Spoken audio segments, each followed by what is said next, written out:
So in the previous session, we started lambda function, we completed normal functions, and today in this session, okay, we will cover lambda functions, okay, in more detail.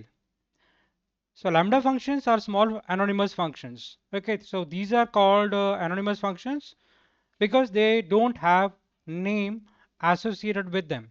Okay, so we create functions using lambda keyword, but we don't give them name. Okay, so these are small short-lived functions used to pass simple logic to another function.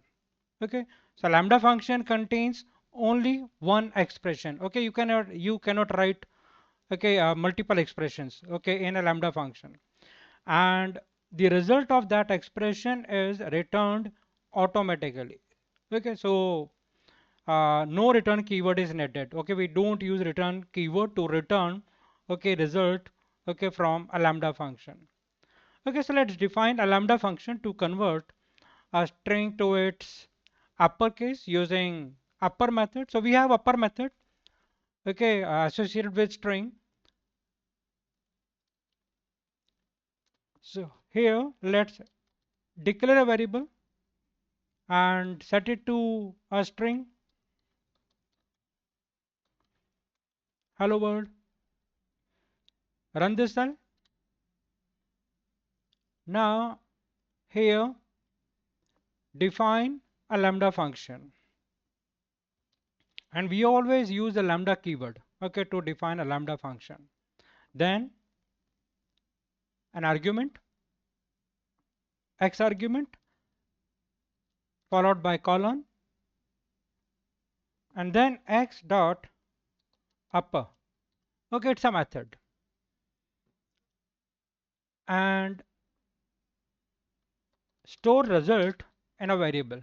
Okay, so here this upper is a variable, lambda is a keyword, this x is argument, then colon, and after this colon you can write expression, and we don't need to use a return keyword here to return value. Okay, run this cell. Now upper is a function actually, so it is containing a reference of a function which has no name. Okay, call upper, pass any value to it. So we can pass a.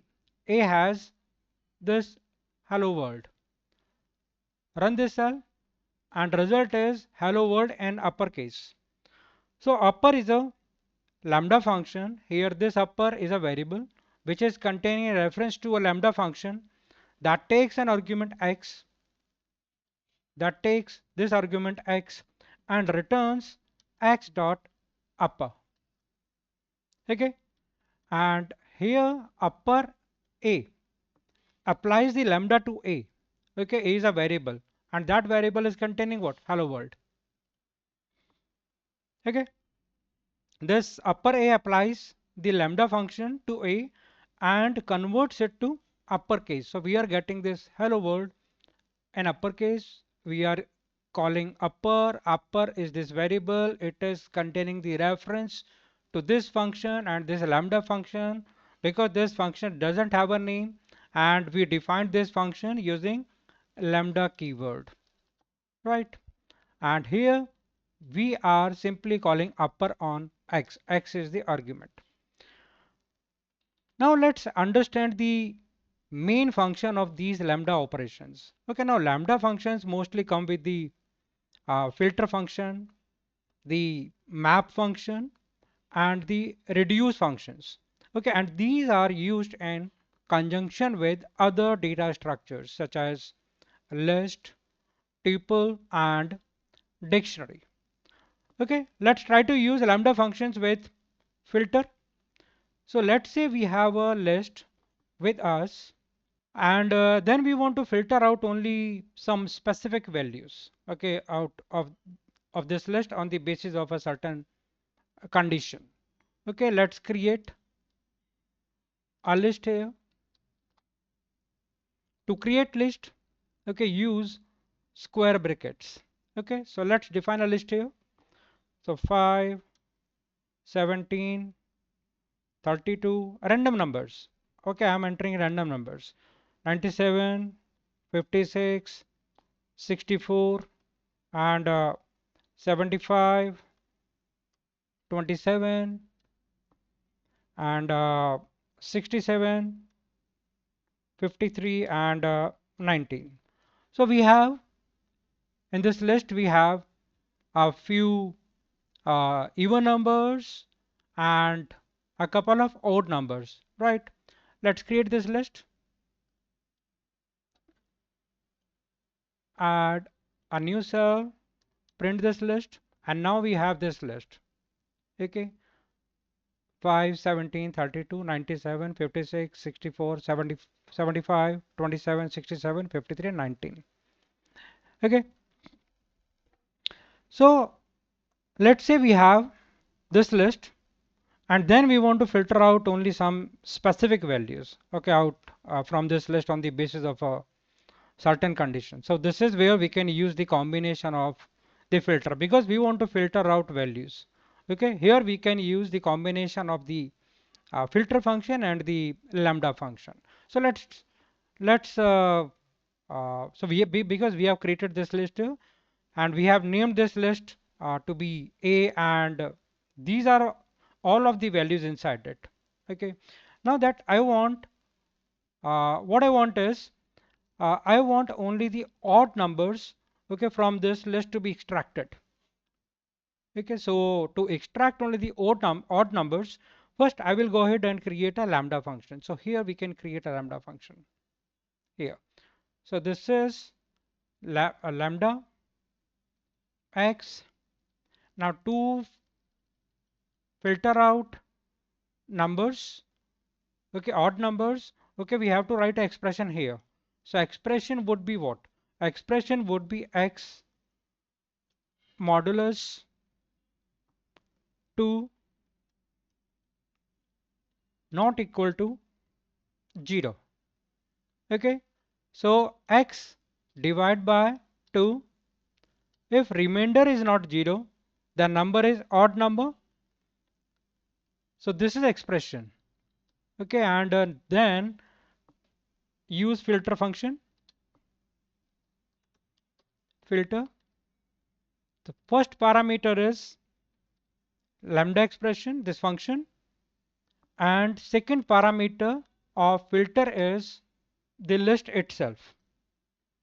Okay, we will discuss these two parameters in detail. So here, this is the lambda expression. So to create a lambda expression, type in lambda and follow it up by giving the parameter, so which is x here in this case, then given a colon and then given the expression. So expression is x modulus 2 not equal to 0. Okay, so our expression is what? X modulus 2 not equal to 0. So it will return what? It will return that number, okay, for the remainder is not 0. So this means that when we divide that particular number by 2, I don't want the remainder to be equal to what? 0, right? So now this is our lambda function, and we are giving the lambda function as the first parameter inside the filter function. This is the filter function. This is the first parameter filter function. So this filter function takes in two parameters. The first parameter is function.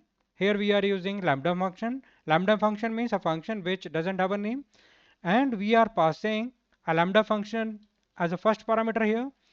And with this function we are trying to modify what? The list. Okay, we are trying to modify this list. Okay, so every element one by one, okay, will be stored in x, will be given to x, and then every number will be used in this expression, right? And then the second parameter is what? The list itself. So this filter method has two parameters. First parameter is the lambda function, and second parameter is the list itself. Okay, and then pass this inside a list, because we want, as a result, we want what? We want a list. Okay, so then pass this inside a list. So we can use what? Here we can use list. Wrap this inside list. Okay, and then we are storing this in a new list here. So let's name it result list. Okay, so we are storing result in the result list. Run this cell. So we have executed this cell. Okay, so what this will give us is actually a bunch of values. Okay, now let's print out the result list.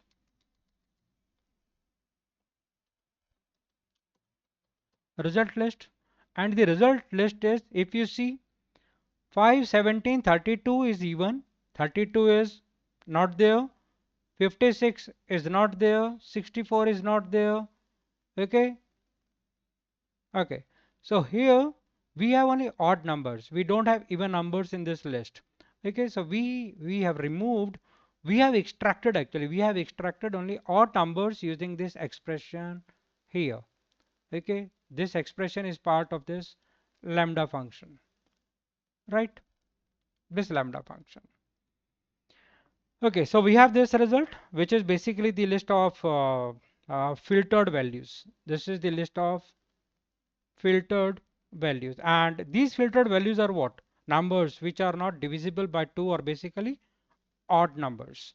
So this is how we can combine the filter function and the lambda function, right? Now we will discuss lambda functions with map function.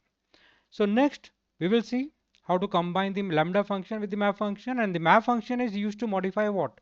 All of the elements of the list. If you want to modify all the elements of a list, then you can use the map function along with the lambda function. The map function takes in two parameters. The first parameter is any function which modifies the list, like this. Okay, here we passed this lambda function as first parameter. Okay, and second parameter is the list itself. Okay, so if you want to modify all of the elements of the list, okay, use map function along with the lambda function. Okay, let's use this same list here, this same list here. So inside this lambda function, what I want to do is I'll take in a value and I'll multiply that value by 2. So here lambda x, and here x star 2. This is the expression. Okay, x star operator 2. Run the cell and use map, not filter. Use map function because we want all the elements of this list to be modified, right? Run this cell, run this cell, and if you see, first element in this list was 5, now it is 10, 17 is now 34, 32, okay, became 64, 97 became 194. Okay, so here this basically multiplied every number, okay, which is passed inside it, okay, with 2, right? So this expression here, this expression, this function, it basically multiplies any number which is passed in x, okay, with 2, and we are passing this lambda function inside the map function as the first parameter, right? And we are passing the list as the second parameter. So what will happen here? Okay, this lambda function will be applied to each element of the list, right? And every element will be multiplied by 2. So we are getting this is the result actually, right? Now we will discuss, okay, the reduce function. Okay, so we have the reduce function, and reduce function comes from the world of functional programming. Okay, so unlike map and filter, okay, we cannot use reduce function directly. Okay, we have to import it, okay, from a module.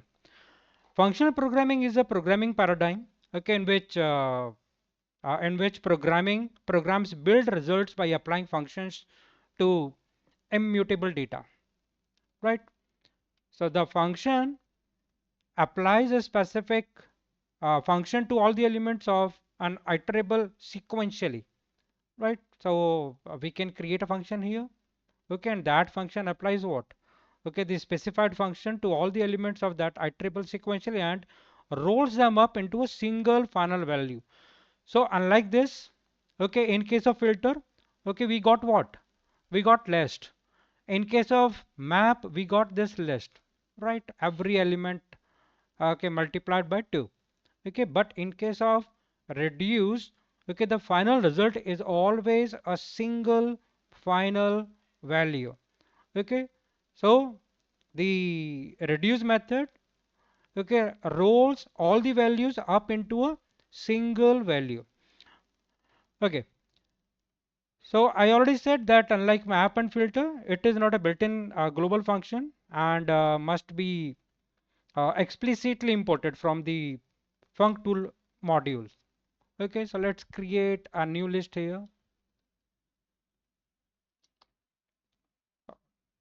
2, 3, 4, 5, and 6. 6 elements. Okay, run this cell, and this is the list now. 2, 3, 4, 5, 6. Now to use reduce from func tools,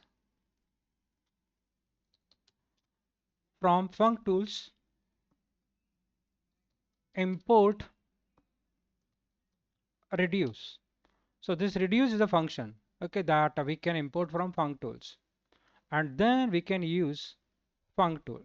This reduce actually, okay, in our lambda function. So a result list, and it will give us a single value. So using this list is not required.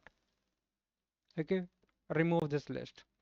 Use reduce function, and inside this reduce function, okay, pass lambda. So lambda x and y parameters, okay, two arguments, x and y, and here you can write the expression. Okay, what we want to do is we want to calculate the sum of all the values, okay, all the elements in this list. So here we can write x plus y, okay, and then second parameter is the list itself. So here we are using two parameters. First parameter is this lambda function. This lambda function, use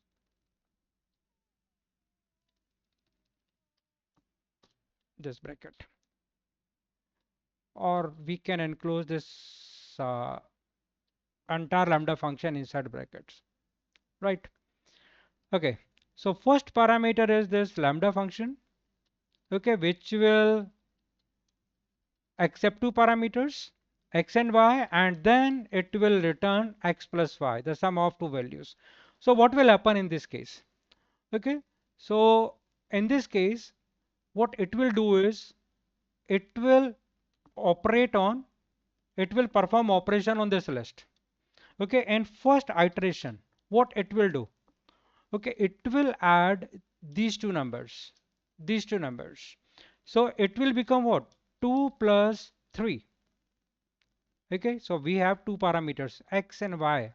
Okay, so first two numbers, okay, will be received in x and y, and then x plus y, this x plus y will return what? The sum of these two numbers, so which is 5. So this list, in first iteration, this list will become 5.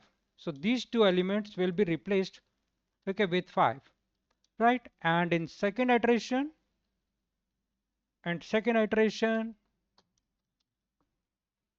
okay, these two numbers will be added. First two numbers will be are received in x and y, and these two numbers, okay, will be replaced with the sum of these two numbers, okay, 9. And then in next iteration, okay, these two numbers 9 and 5 will be received in x and y.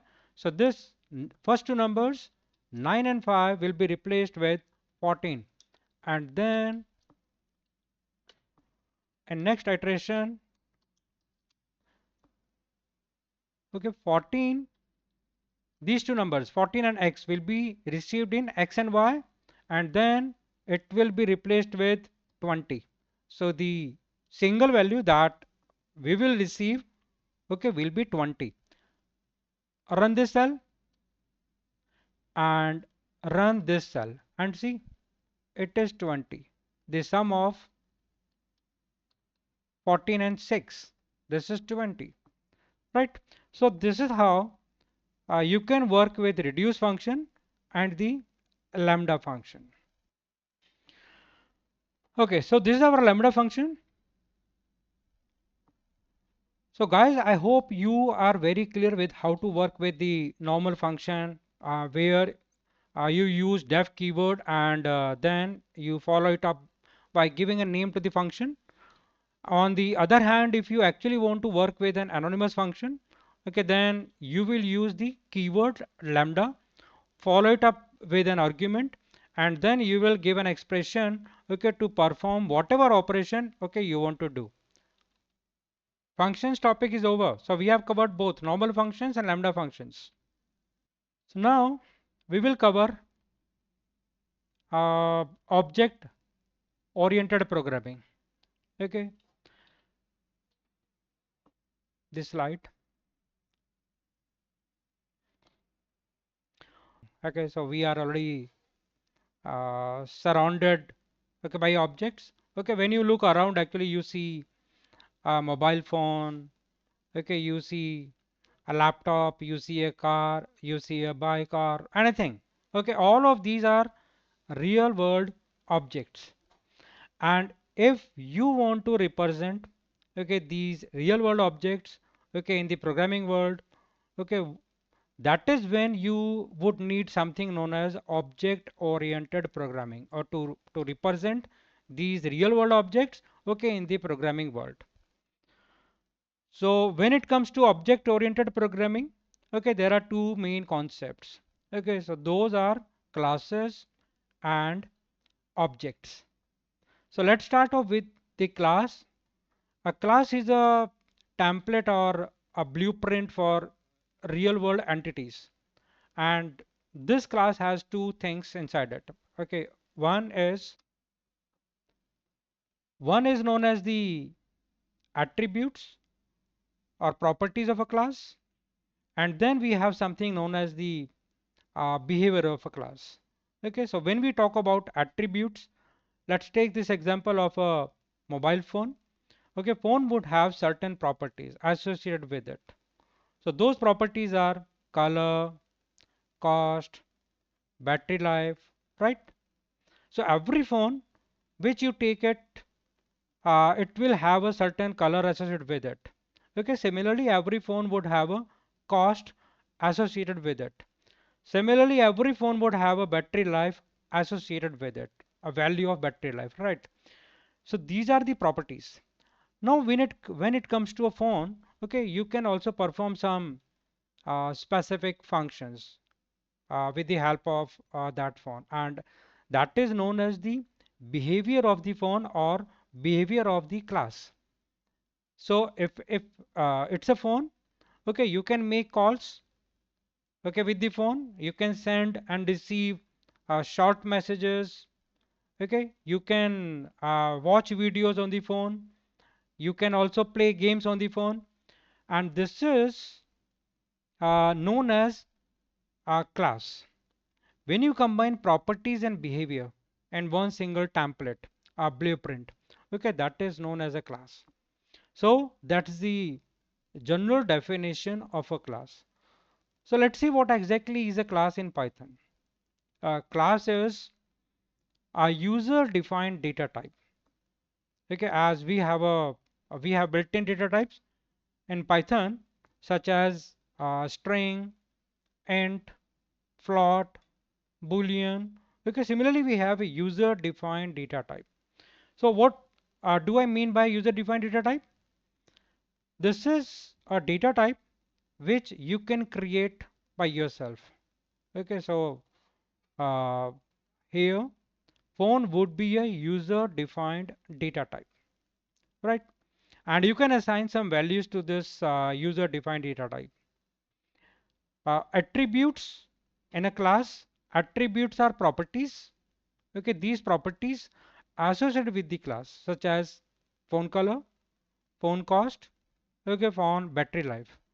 And methods are behavior, okay, of the class, such as you can make calls, you can play games, okay, you can send and receive messages, short messages, right? You can watch videos. So let's go ahead and see what are objects. Objects are nothing, okay, but specific instances of a class. If mobile, in our case, okay, this is a class, then we could have different brands of mobile, right?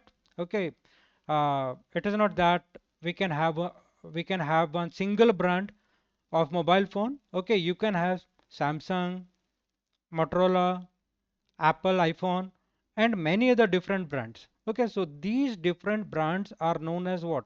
Objects of a class phone. So if you have a phone class, okay, you can create instances of that class, that blueprint, that template, okay, for different brands. Okay, you can create one instance for Samsung, one instance for Motorola, okay, one instance for Apple, right? So these different brands are known as what? Objects of a class phone. We will discuss, okay, this class and objects in detail in next session. Let's create of our first class in Python. So class is what?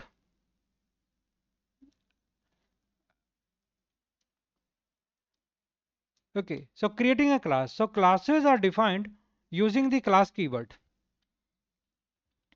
followed by the class name and a colon.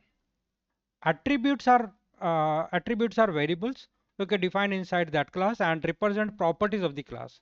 And attributes can be accessed using dot operator, okay, period.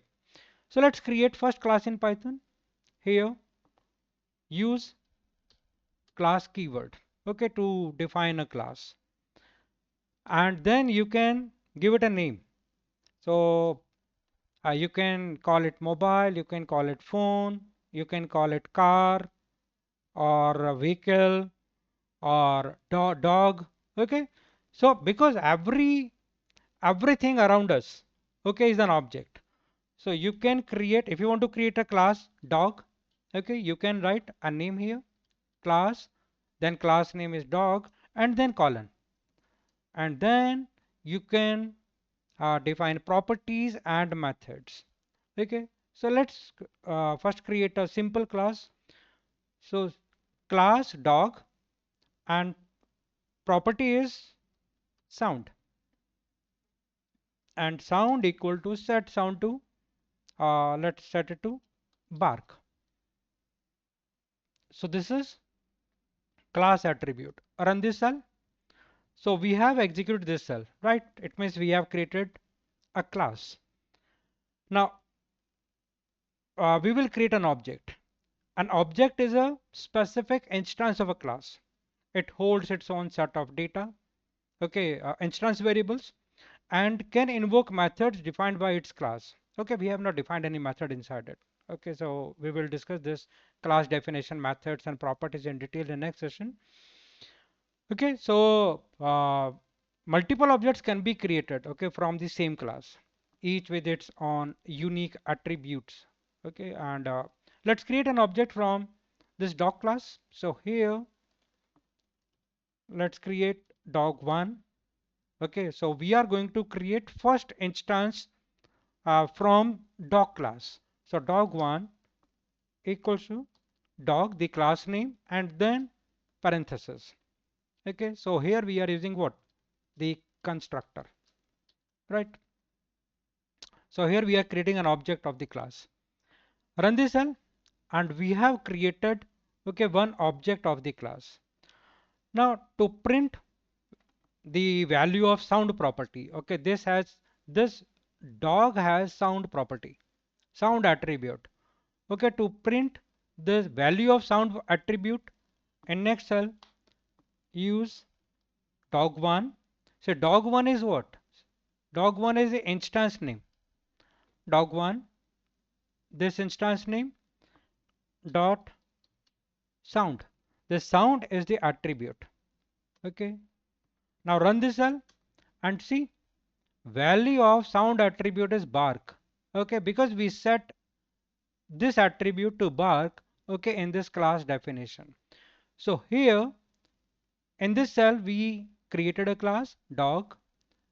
We defined one attribute, one property sound, set that attribute to bark. Okay, its value is bark. And then in this cell we created an object of the class dog and instance name is dog1.